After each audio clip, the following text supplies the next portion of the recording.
All right, Tyler Perry fans. Now, first off, the full trailer for A Fall from Grace is 3 minutes long on Netflix's YouTube channel. So, for obvious reasons, number one being copyright, I'm not going to show the entire trailer. I will leave a link and pin it to the top comment so you can go ahead and watch the entire thing for yourself.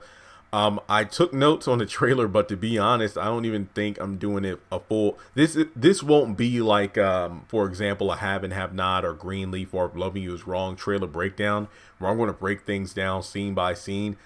Really isn't that necessary at this point because number one, I think everyone's aware of who's playing in the movie. I've done at least 2 or 3 videos on this movie already, as well as, like the movie synopsis, the release date, all that good stuff. The movie's coming out Friday on the 17th on Netflix. So the first minute of the trailer is basically Grace recounting her tale of loneliness after getting her divorce and meeting someone new, someone young, someone energetic, and someone who never really showed her that level of kindness, love, and affection. So she was really in the bliss of a new budding relationship, but after getting married, things really just fell apart. It goes up to her new husband not being as sweet and loving. He's on the phone with someone. Grace simply asked, hey, who was that? And he's like, I don't like being checked up on.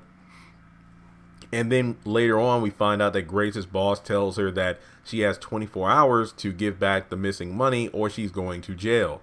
And she's not sure what's going on, but after doing some research, it turns out that someone got into all of her accounts, took her passwords, her identity was stolen. And from there, we find that her husband was the one that set this up. Pretty much someone who pinned Grace as a target, being old and vulnerable and lonely. She was easy picking low fruit. And from that, according to the law of the state, the money that he acquired from her in terms of stealing her identity is now his money. And then towards the end of the trailer, the attorney who's trying to represent Grace pretty much is asking something's not adding up. Where is the body? Grace said there was no body. And, from there, we just get a various barrage of different characters from Tyler Perry, Matthew Law, and, courtroom scenes, and Felicia Rashad's character being Grace's friend. Is she hiding information from the police? Because I do believe she did say in one of the segments of the trailer, is it against the law to either lie to the police or not tell them everything you know? And I think this actually has the makings of a movie that has a whodunit feel to it, because to be honest, I wasn't going to watch the movie. I don't do thrillers. I don't do horror movies. But after watching the trailer, things not adding up, I actually do feel a bit intrigued for the film. Like, I'm probably going to fast forward through a lot of bloody scenes or whatever. I'm telling you now, I do not do that kind of stuff. I mean, even the scenes in like the Oval and whatnot. I can't believe I made it through Kyle shooting all those guys. But you know what I mean? If it's too gory, I'm just going to fast forward through it with the closed caption on there. But I guess the mystery is Grace really guilty?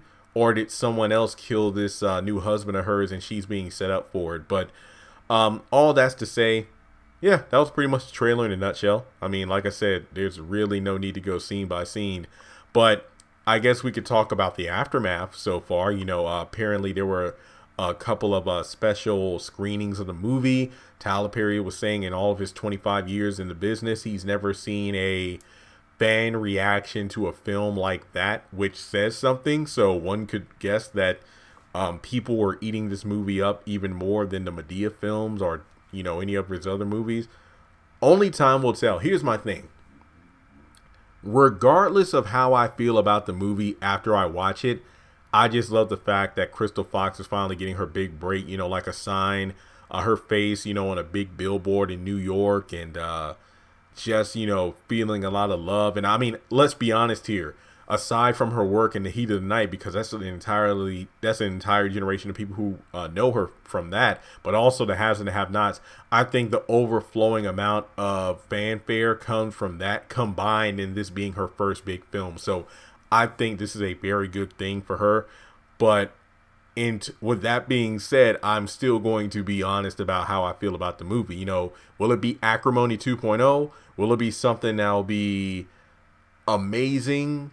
I hope it is good. I hope it is good. That's all I'm saying, because, I did pay for Netflix, even though I haven't had it in 5 months, just so I can watch this movie.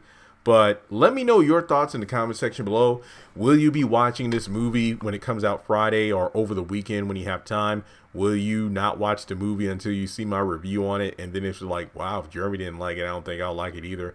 It's a mixture of curiosity, wanting to support, black product, aka in this case, not necessarily just because this is a Tyler Perry movie, but because Crystal Fox is getting a big role in it. Not to mention it has a lot of other cast members who we're familiar with from other projects, but we'll just have to wait and see. I hope it's good.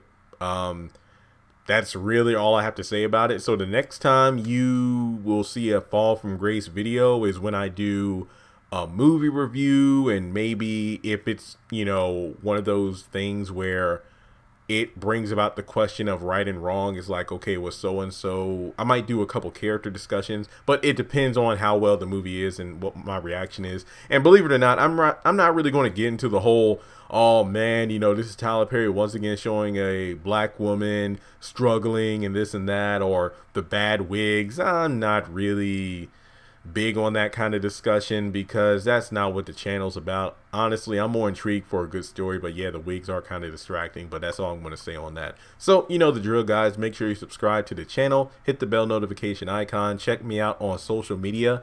Links are in the description below. And with that being said, I will talk to you all about this movie either sometime on Friday or over the weekend.